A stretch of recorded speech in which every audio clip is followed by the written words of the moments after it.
না মুন, আমি তোমাকে ডিচ করিনি। আমি তোমাদের কাছে ভাবার জন্য একটু সময় চেয়েছিলাম, আর আমি অনেক ভেবে এই সিদ্ধান্তটা নিয়েছি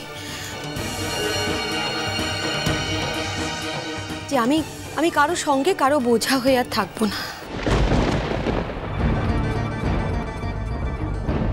তোমরা যে আমাকে এটুকু হেল্প করেছো, মানে আমাকে এভাবে বুঝতে শিখিয়েছো যে জীবনে নিজের কাঁধের উপর ভর রেখে চলা উচিত।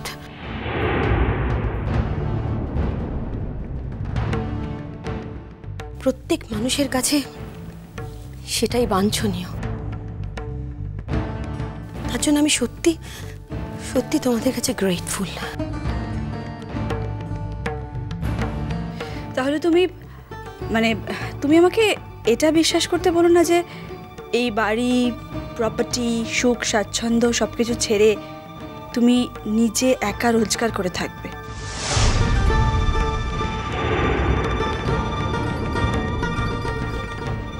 তার মানে তুমি সিম্পলি আমাকে বোকা বানালে। ওকে,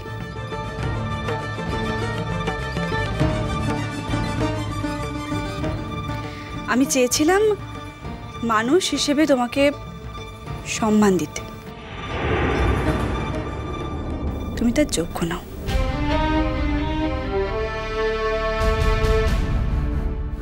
মুন, তুমি ইচ্ছে করলেই কাউকে আঘাত করে, কাউকে ছোট করে কথা বলতেই পারো, কিন্তু তার মানে তো এটা প্রমাণ হয় না যে তুমি সবটাই সত্যি কথা বলছো। অন্যরাও ফর এ চেঞ্জ কখনো কখনো সত্যি বলতে পারে।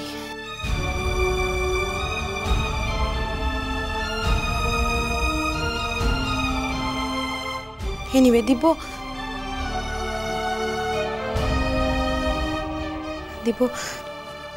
আমি এবার আসি। থাক না মা, আমাকে দেখানোর জন্য তোমাকে এক্ষুনি কোথাও বেরোতে হবে না। বেরোলেও যে ফিরে আসা যায় সেটা আমি জানি।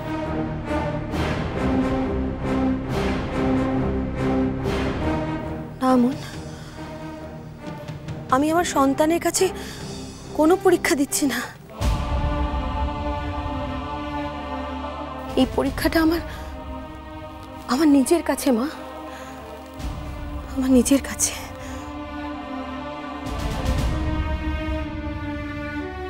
বৌমা, যেও না বৌমা। না মা, আর তা হয় না।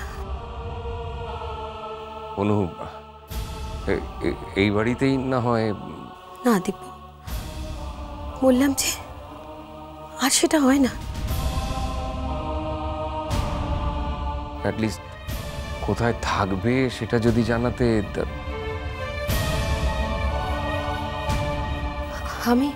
আমি নিজেও জানি না দিব্য, যেদিন জানবো নিশ্চয়ই জানাবো।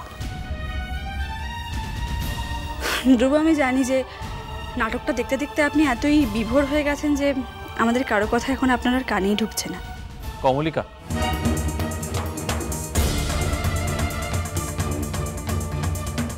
হ্যাঁ বলুন।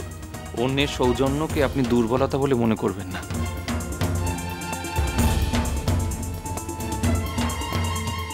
অন্যকে আঘাতে আঘাতে চূর্ণ করার কোনো অধিকার আপনার নেই।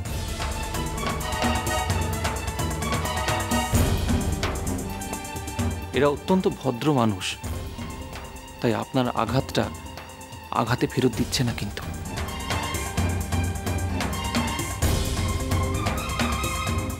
তা না হলে তারা পরিষ্কার বুঝিয়ে দিতে পারতেন যে আপনি যখন আপনার জীবনে অন্য কারোর মাথা ঘামানো পছন্দ করেন না, তখন আপনারও অন্য কারোর জীবনে মাথা ঘামানোর কোনো অধিকার নেই। ধ্রুব,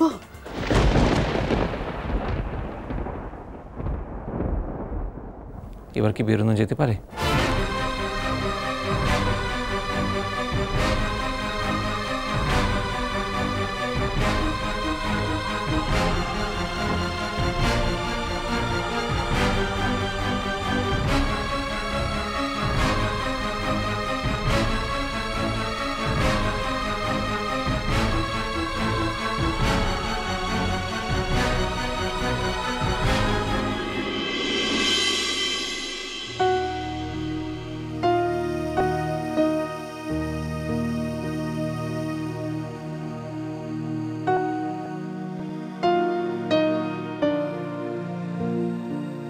আচ্ছা, তোমাকে সেই কখন থেকে বলছি বলো তো, যে একটা ভালো পাঞ্জাবি পরে থাকো, আর জোর আসার সময় হয়ে গেল, তো তো কোনো কথাটা শুনবে না না?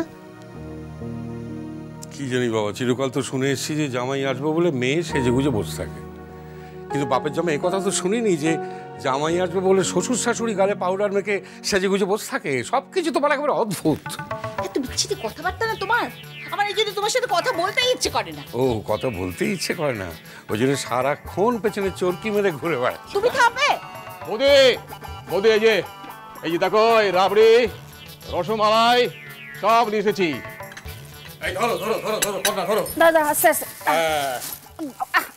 এইটা ধরো, সব নিয়ে এসেছি। ই বাবা, জল ভরা সন্দেশ? জল ভরা সন্দেশটা তো ভুলে গেলাম। ভুলে গেলে? বেশ। অফ। বাবু আর সাঁঝবাতি ওই যখন ওই পার্ক স্ট্রিটের কোন নামকরা দোকান থেকে বিরিয়ানি আর মাংস আনতে যাবে বলে বেরোচ্ছিল, বুঝলি, পই পই করে জিজ্ঞেস করলো, মেজকামনি আমরা যখন যাচ্ছি মিষ্টিটা একেবারে নিয়ে আসি। তখন কত বড় বড় কথা, না না না মিষ্টি আনতে হবে না, ও উত্তর কলকাতার মিষ্টির সঙ্গে পার্ক স্ট্রিটের মিষ্টি কোনো তুলনায় চলে না। হ্যাঁ, এখন দেখ যত বক্তৃতা কাজের বেলায়। এখন আমি কি করব? না না, জামাই আসছে তো, তাকে তো লুচি তরকারির সঙ্গে 5 রকম মিষ্টি দিয়ে সাজিয়ে দিতে হবে আমাকে থালাটা, তো আসল মিষ্টিটা তো বেমালুম ভুলে গেছে, কি করব এখন আমি? না হয় একটু ভুলেই গেছি, তাই বলে এত মুখ ঝামটা দেওয়ার কি আছে আমি তো বুঝতে পারছি না। ঠিক আছে, আমি আবার যাচ্ছি। ঠিক, হ্যাঁ যাও যাও। মেজকামনি কি, কোথাও যেতে হবে না, যা এনেছো যথেষ্ট এনেছো, ওতেই হবে। না না, ওতে হবে না। কি বলছিস তুই? হবে কি? যা, চুপ কর তো, যাও। ঠিক আছে, আমি যাচ্ছি আবার। হ্যাঁ যাও। যাচ্ছি। দাদা, ওই জল ভরা সন্দেশটা আনা হয়নি, আরেকবার যেতে হবে দোকানে। এ বাবা, ঠিক আছে, চলো আমিও তোমার সঙ্গে যাই, চলো। বাবা বাবা, খুব সুন্দর, চলো আমি তোমার সাথে যাই। তোমরা দুই ভাই মিলে হাত ধরাধরি করে তাহলে বেরিয়ে যাও, বাজারে গিয়ে মন্না মিঠাই কিনে কিনে খাও। এদিকে জামাই এসে বসে থাকুক, ওদিকে বাবু আর সাজবাতি তো বেরিয়ে গেল। কি কোথায় বললো? বড় দোকান থেকে পার্ক স্ট্রিটের সমস্ত খাবার টাবার কিনে আনবে ভালো ভালো। বাহা উঠছি, কোথায় বেরিয়ে গেল জানি না, কিছু বললেও গেল না। আর তোমরা দুজনে মিলে আবার ভাল লাগে না বাবা। আমরাও তাহলে আই আই ছোট, কি হলো? আই চল তো, চল চল। কি মেজো কোথায় রে? ওই তো। আই মেজো, শোন শোন, আমরা তিনজন কোথাও একটা বেরিয়ে যাই, চল। হ্যাঁ হ্যাঁ, কি আছে, জামাই এসে ফিরে যাবে, শুধু মুখে কোনো দরকার নেই তো। আচ্ছা থাকা দিদি ভাই, মাথা ঠান্ডা, মাথা ঠান্ডা। মাথা গরম করে। আচ্ছা শোনো না, শোনো না, বলছি যে আলুর তরকারিটা হয়ে গেছে, তো আমি কি লুচিটা ভাজতে আরম্ভ করে দেবো? লুচি? রূপু, ও রূপু, বলছি আজকে একবার ফোন করবে, দেখবে কত দূর এসেছে, গরম গরম লুচি খেতে পারবে তাহলে। হ্যাঁ, রূপু বলতে পারবে। রূপুর সাথে তো ফোনে একটু আগে কথা হচ্ছিল। কথা বলছিলি না ফোনে কার সাথে? আমি ভাবলাম বোধহয় ওরিস কথা হয়েছে, হ্যাঁ তাই চলেই এসছে, মোড়ের মাথায় ছিল। ও মা, ওই তো এসে গেছে। ঠিক আছে ঠিক আছে। দাদা চা। দাদা, আমি বলি কি, তুমি বরং বাড়িতে থাকো, ওই আর্য আসলে ওর সঙ্গে তো কথাবার্তা বলতে হবে। হ্যাঁ, তুমিও থাকো। তাহলে ওই জল ভরা তালশাঁসটা কি হবে? সে রাতের খাবারের সঙ্গে দেওয়া যাবে এখন। আসলে বুঝলে না, এই আসছে তো অনেকদিন বাদে। হ্যাঁ, ঠিক ঠিক, কথাবার্তা কইতে হয়তো। ঠিক ঠিক। জানো দাদা, ভালো করে জিজ্ঞেস করে নিতে হবে যে আমাদের মেয়েকে দুম করে মানে এখনই নিয়ে চলে যাবে কিনা। কেন মেস ঠাকুর? তা যদি হয় তো ভালোই তো।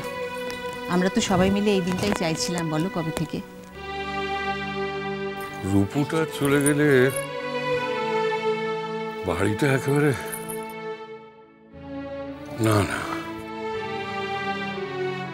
বড় মেয়েটা চলে যাওয়াটাই এখনো মেনে নিতে পারলাম না। খালি মনে এই বুঝি হঠাৎ করে ডেকে উঠবে, ও বাবা, ও বাবা, এই ওয়ার্ডটার মানেটা একটু বলে দাও না বাবা। ছেলে মেয়ে যতদিন ছোট থাকে, যতদিন তারা আমাদের কাছে আদর আহ্লাদ করে, ততদিনই ভালো। বড় হয়ে গেলেই আর যাকে জামাই এখন যা বলুক আর তাই বলুক না কেন, কাল মহালয়া, পুজোটা না কাটিয়ে আমরা কিন্তু মেয়েকে ছাড়বো না দাদা। ছাড়ো তো মেজমণি, ও এখন বললেই আমি এখন চলে যাব নাকি? কখনো যাব না। তা বললে তো আর হয় না মা। মেয়েকে একবার যখন শ্বশুর ঘরে পাঠিয়েছি, তখন তো তোমার পর আমাদের আর কোনো জোর নেই। সে যদি এখন তাই চায়, তোমাকে এখনই আমাদের পাঠিয়ে দিতে হবে। না বাবা, ওর একার ইচ্ছেতেই সব কিছু হবে নাকি? আমার এতদিনের দুঃখ, যন্ত্রণা, অপমান, তারপরেও ওর এত জোর থাকে কি করে বাবা? যে যখনই চাইবে আমায় তখনই ওর কাছে যেতে হবে। মিষ্টি কুটু মিষ্টি কুটু মিষ্টি কুটু।